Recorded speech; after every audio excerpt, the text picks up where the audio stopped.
안녕하세요. 현대를 살아가고 있는 우리는 많은 도시괴담들을 접하게 됩니다. 어렸을 때 빨간 마스크 괴담 같은 그런 도시괴담들 말이에요. 이런 도시전설, 도시괴담들은 현대에만 존재하는 건 아니겠죠. 굉장히 오래전 고대 이집트 시대에도 그런 도시전설들, 도시괴담들이 존재했습니다. 오늘 자면서 듣는 미스테리는 이집트의 파라오 투탕카멘과 관련된 미스테리한 이야기들을 준비해봤어요. 자면서 듣는 미스테리는 반말로 진행되니까 너무 기분 나빠하지 말기. 1922년 이집트. 고대의 파라오였던 투탕카멘의 무덤이 발견돼. 그리고 발굴팀이 꾸려지고 발굴에 나서게 되지. 발굴팀의 멤버들에게 파라오의 저주가 시작돼. 투탕카멘의 무덤을 발견한 사람은 영국의 고고학자 하워드 카터였어. 그는 1922년 투탕카멘의 무덤을 발견했고 도굴당하지 않은 순수 그 자체의 파라오의 무덤이 발견된 건 그게 처음이었어. 그래서 이 발견은 당대 유럽과 미국에서 아주 선풍적인 관심을 끌게 돼. 그리고 수많은 가십과 소문들 또한 우후죽순 퍼지게 됐지. 파라오의 무덤이 발견되어도 항상 도굴이 당한 상태였기 때문에 파라오와 함께 묻힌 수많은 보석들, 값진 물건들은 거의 없기 마련이었어. 근데 투탕카멘의 무덤은 도굴되지 않은 상태였잖아. 그렇다 보니까 그 안에 정말 아름답고 진귀한 보물들이 가득했대. 무덤에서 쏟아져 나오는 화려한 보물들에 사람들은 매료됐어. 그리고 모든 언론들은 매일같이 앞다퉈 무덤의 발굴 상황을 보도할 정도였대. 정말 최고의 발견이었고 당대 발굴학자들과 이집트 문화를 연구하는 사람들은 투탕카멘의 무덤이 발견된 것을 너무 황홀해했겠지. 그런데 그 발견은 어마어마한 사건들을 몰고 오기 시작했어. 무덤을 발견했던 하워드 카터, 그리고 그를 후원하는 카나본 경은 무덤을 발견한 후 알 수 없는 미스터리한 사건들을 경험하게 돼. 발굴에 참여했던 사람들이 의문사를 당했고 그 외에도 아주 기이한 현상들이 사람들을 괴롭히기 시작했지. 사람들은 이를 두고 투탕카멘의 저주라고 칭하면서 수천 년 동안 도굴도 당하지 않고 꽁꽁 숨겨져 있던 그의 무덤을 파헤친 사람들에게 파라오가 무서운 저주를 내린 거라고 수군거렸어. 당시 언론들도 이 투탕카멘의 저주에 대해서 대서특필했다고 해. 하워드 카터는 1922년 일꾼들을 꾸려서 탐사를 진행하고 있었어. 당시 일꾼들에게 숙소로 지낼 수 있게 천막을 지어줬대. 근데 그 천막 아래의 안반 밑에서 어떤 계단처럼 보이는 층계를 발견하게 된 거야. 그리고 그것이 투탕카멘의 무덤을 발견한 첫 순간이었지. 그렇게 기쁜 마음으로 작업을 마친 하워드가 자신의 천막으로 돌아왔어. 근데 하워드의 하인 한 명이 하워드를 다급하게 찾는 거야. 큰일 났어요. 당신이 기르는 카나리아가 코브라에게 잡아먹혔습니다. 당시 하워드는 애완용으로 카나리아 새 한 마리를 기르고 있었거든. 이 새는 하워드를 무덤으로 인도해줄 황금의 새라고 불리면서 하워드와 하워드의 팀에게 마스코트 같은 존재였어. 그런데 그 새가 코브라에게 잡아먹혔다는 거야. 하워드는 충격이 매우 컸겠지. 아끼던 새도 새였지만 그 존재의 의미가 남다르기도 했으니까. 그런 상황을 두고 하워드의 하인이 또 한마디를 덧붙이는 거야. 정말 무덤을 발굴하셔야 될까요? 우리 모두에게 황금의 새라고 불리던 카나리아를 파라오의 상징인 코브라가 잡아먹었는데 이거 너무 불길합니다. 오늘 발견한 무덤을 절대 열어서는 안 될 것 같습니다. 하인의 말도 일리가 있지? 미신을 믿는다면 말이야. 이 발굴팀에게 황금의 새라고 불리던 그 마스코트를 파라오의 상징인 코브라가 잡아먹어버린 게 굳이 의미를 부여하자면 그럴싸하잖아. 그런데 이 하워드에게 투탕카멘의 무덤을 발견한 사건은 그런 미신 따위가 막을 수 있을 만한 그런 일이 아니었어. 하워드는 하인의 충고를 귀담아 듣지 않고 그대로 발굴 작업을 진행시켰어. 그렇게 열리게 된 판도라의 상자, 투탕카멘의 무덤. 그 무덤은 역시 봉인이 된 상태였는데 그 봉인이 된 근처에 한 석판이 있었어. 그리고 그 석판에는 짧은 글귀 하나가 써 있었지. 파라오의 안식을 방해하는 자는 죽음의 날개에 닿으리라 라고 적힌 저주의 문구였어. 하워드는 움찔했어. 뭔가 묘하게 기분이 찝찝한 거겠지. 하지만 발굴팀의 동요를 막아야 했어. 이 현장의 리더니까. 수월하게 일이 진행되기 위해서는 이 사실을 비밀로 해야 한다고 생각했지. 그래서 하워드는 발굴팀 몇 명과 함께 그 석판을 몰래 치워버리고 말았어. 그리고 그 사실을 모른 채 여러 사람들이 작업에 임하게 됐지.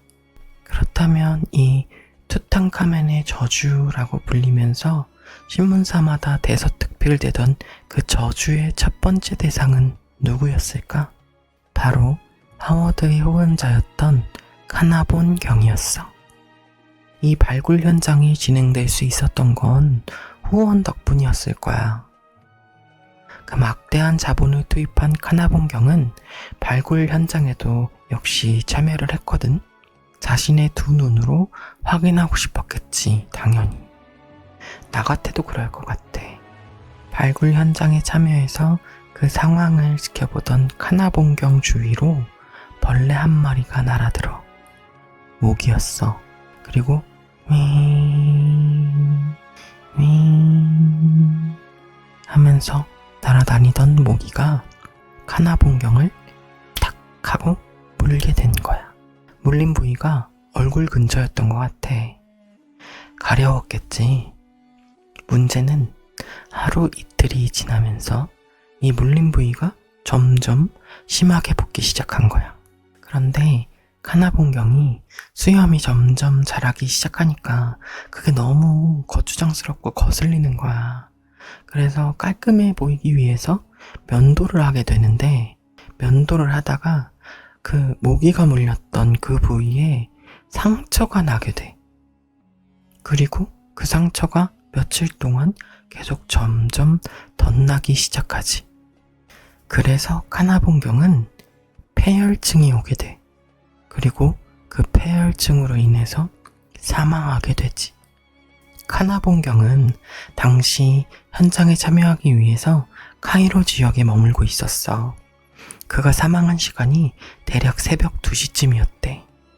근데 새벽 2시가 된 그 순간 카이로 전역에서 갑자기 5분 이상 전기가 다 끊기는 정전 사태도 발생을 했대.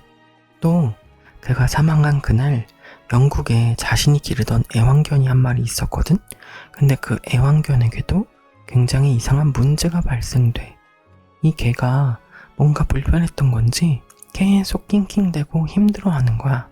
그렇게 계속 낑낑대다가 갑자기 킥 하고 죽어버린 거야. 카나본경이 죽은 그날 카나본경이 기르던 애완견도 죽었어.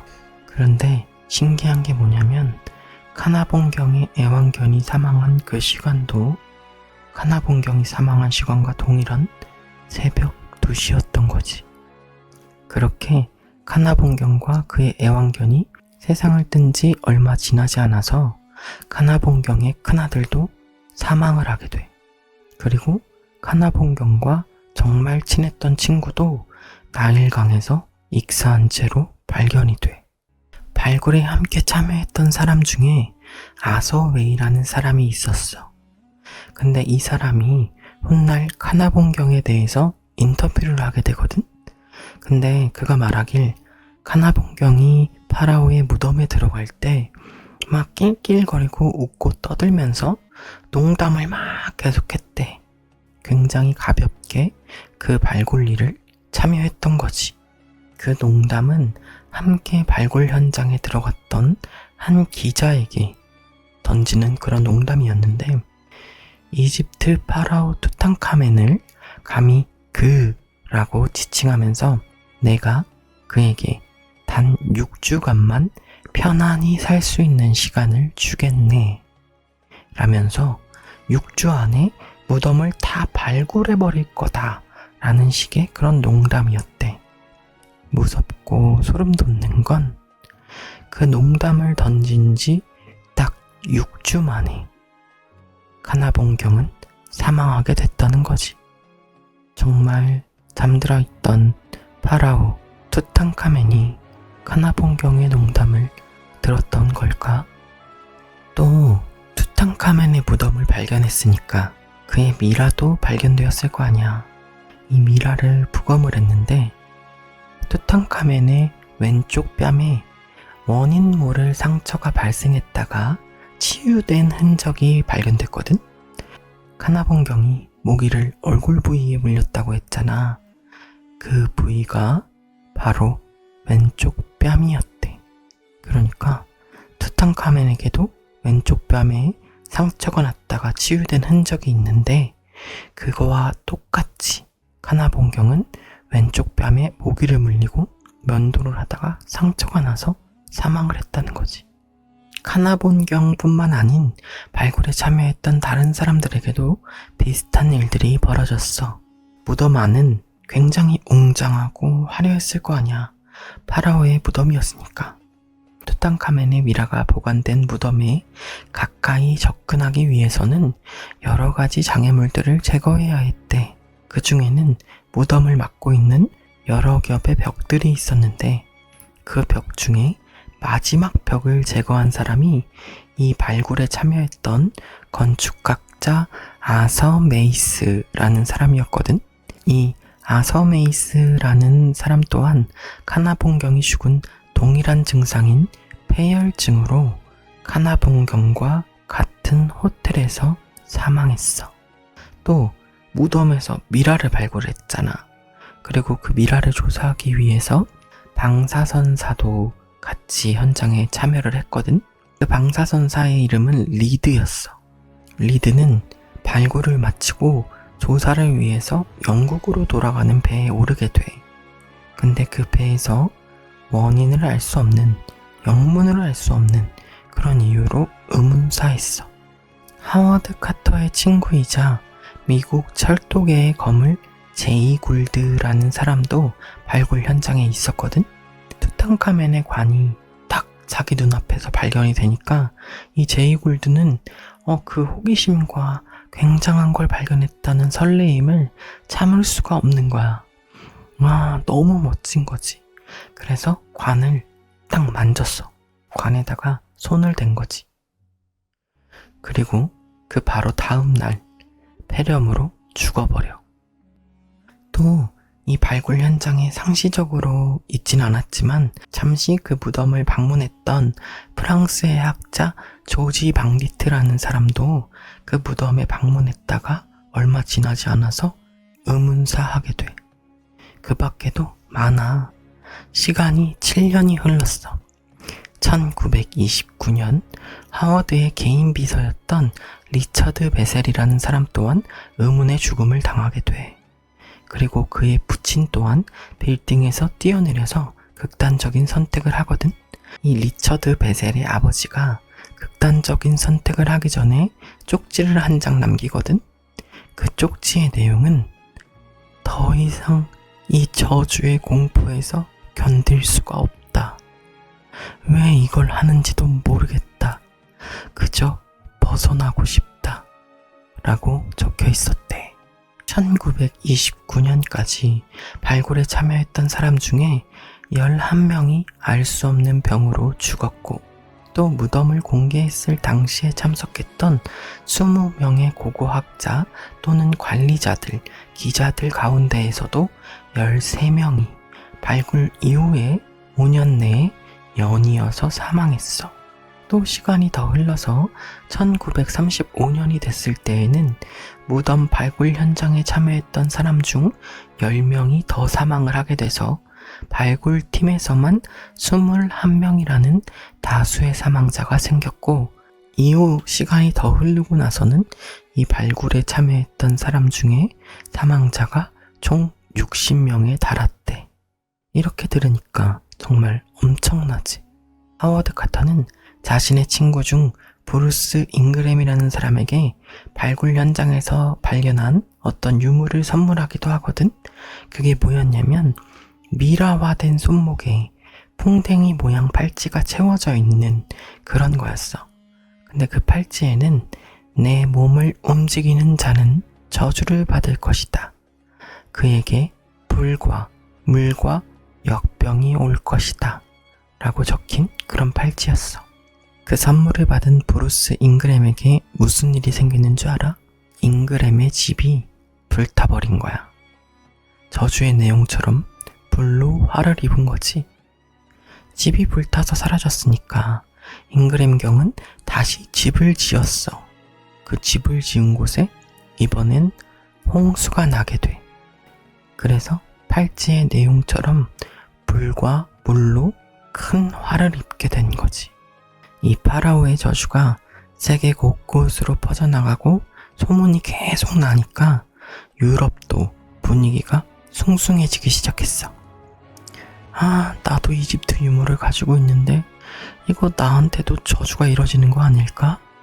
하는 그런 마음들이 사람들 사이에서 피어나기 시작한 거야. 그 중에 미신을 믿는 많은 사람들은 자신이 수집해서 소중하게 가지고 있던 이집트 미라나 유물들을 대거 처분하기도 했대. 또 시간이 몇십 년이나 흘렀어.